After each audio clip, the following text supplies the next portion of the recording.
This channel does not promote any violent, harmful, or illegal activities. All content provided by this channel is meant for an educational purpose only. Cancer Healer Center, a new beginning.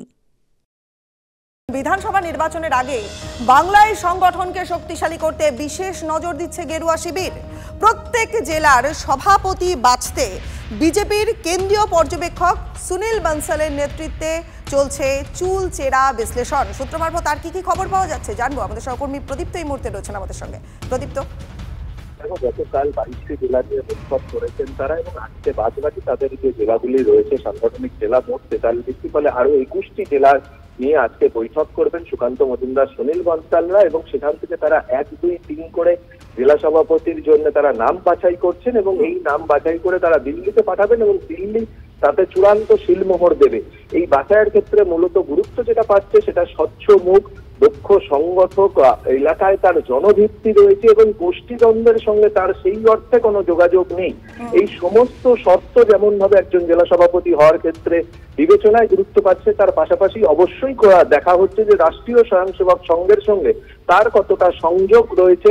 এই সমস্ত শর্তকে মেলানোর পরই একজন জেলা সভাপতি হিসাবে তাকে ছাড়পত্র দেবে রাজ্য বিজেপি এবং কেন্দ্রীয় বিজেপি নেতৃত্ব। এবং গত 1 মাস ধরে তারা বিভিন্ন জায়গায় সমীক্ষা যেমন ভাবে চালিয়েছেন এবং জেলা স্তরের যে নেতা নেত্রীরা রয়েছেন তাদের সঙ্গে কথা বলেছেন, দায়িত্বপ্রাপ্ত যে পর্যবেক্ষকরা রয়েছেন এবং ডিস্ট্রিক্ট রিটার্নিং অফিসাররা, তার মারফতই রিপোর্ট তৈরি হয়েছে এবং জানিয়ে প্রদীপ্ত বুঝতে পারছো। অনেক ধন্যবাদ তোমায়। তুলনামূলকভাবে কম। গতবারে যদি মণ্ডল সভাপতি হিসেবে দেখি, এবার বিক্ষোভ খুব কম এসেছে। গোটা রাজ্যে 10-15 খানা অভিযোগ আমরা পেয়েছি। প্রত্যেকটি অভিযোগকে আমরা অ্যাড্রেস করছি।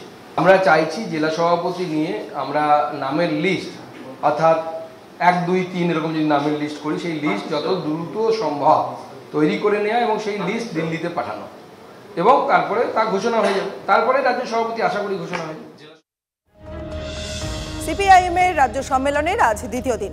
গতকাল উদ্বোধনী ভাষণে গ্রামে গ্রামে গিয়ে দলীয় কর্মীদের সংগঠন মজবুত করার বার্তা পলিট ব্যুরোর কোঅর্ডিনেটর প্রকাশ কারাটের।